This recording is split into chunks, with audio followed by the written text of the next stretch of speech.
Ulit. Wait lang, practice muna. Sige na. Para bang isang bagong may lakas, silang ang perform. Hindi ko to talaga kaya. Hindi mo ginusto, pero tiyak naramdam mo ang tibok ng iyong puso. Ang sakit pala! Kaya mo yan? Sige, practice. Diyan man talaga yan binibit-bit. Si Jay, nasasaktan ng kanyang puso. Ang hirap talaga nito. Pag ito klinipan mo dyan, kahit anong gawin mo, hindi yan magkakagat. Ano nga yun ay halik? Yun na yan, baby. Maganda yun. Practicein mo na yan. Sa isang kanta, hindi yung ano ko. Mami, bago ka mag-video, Hayaan mo na kasi kailangan ko ang 12 minutes. Minsan ko na lang ito makatabi. Ang isang kanta, pag 3 minutes lang. Bawal ka nito. tapos na... Nga pala, nakabigay sa ano Mata. nakakagala kapon. Ang cute mo. Oh. Hanggat na ako. Dali, dali. Hanggatin mo na. What? Huwakan mo sa buntot. Huwakan mo sa buntot. Para hanggatin ka. Bakit kaya? Makinig di ate. Parang hindi ka namin sa'yo. Nini.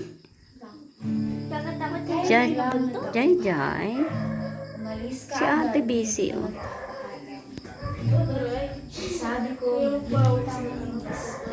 Hanggang kailan Jiran, hindi ko masabihan. Kailan na tauhan. Ano ba yan? Ba't kasi yan ate? Anuhin mo na yung ano mo. Sakit na ako. Ay. Pwede itigil na yan, matulog na. Wag bibigyan tapos hindi man yung ano ang anuhin mo.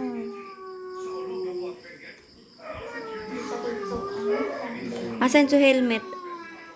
Puro gas garaw na yun. Lakas-lakasan mo. Ha?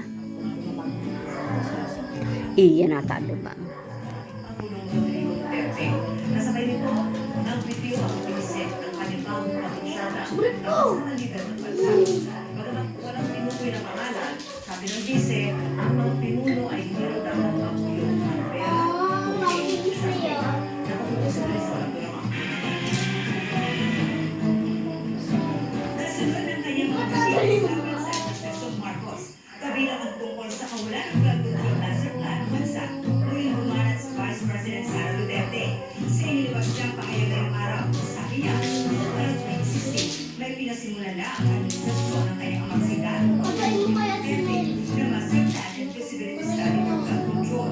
Dahil naghalat ang ito for July 2023. Kaya tanong niya, baka raw gusto na ang pagbuhan ang mga infrastructure projects na naayon sa Master Plan. Hindi na ang Master Plan. Buwan ng Vice Presidente, pero noong 2023, pero hindi na naghalat Master Plan and Feasibility Study for Blood Control. Nag-relaunch para sa Davao City ang Japan International Agency o JICA. Matapos ito pinigil ang Administrasyon Duterte sa kanyang pahayag. Pinasalamatan niya ng Vice Presidente ang JICA. Naikuhanin mo nga yung helmet doon sa taas, sa ibabaw ng aparador. Helmet na itim. Ibabaw aparador.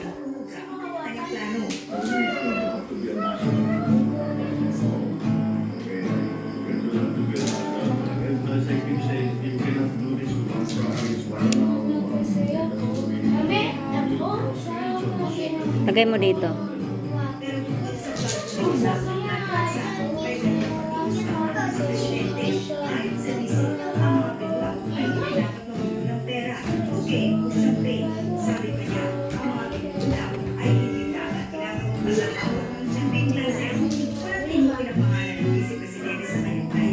Pero matatanda sa Bacolor sa Malacanang, naging usap-usapan ang insidente ito nang tuloy na first lady ni Sarah Marcos ang champagne glass na hawak ni Senate President Jesus Solero ng instinct na ito. Monica ito. Monica nito. Sabi naman ni Solero, naging panahon siya sa Wow! Pwede kayo dikit. lalaki may sitwasyon na tila pag-inulbos. Nauna na nila ng PNP.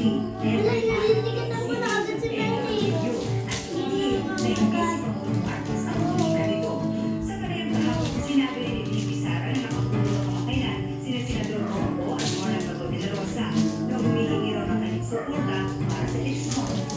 But, the dignity asked for your help para sa Ba't tayo. mo lang susunod na presidente sa Sara Yes, Duterte meron naman? na Takbo. nangyari Isang presidente pala natin na babae, ano? sa Isa pala na presidente na babae. hindi ako nagbigay ng statement kanila. Sabi ko sa kanila, what is the numbers? And I want to Mas dakulit. Dakul, labi ka dakol kang boto ni kang kita kay President. Kaya nga ni. set candidates po, si Senator Bato at Senator Bongo.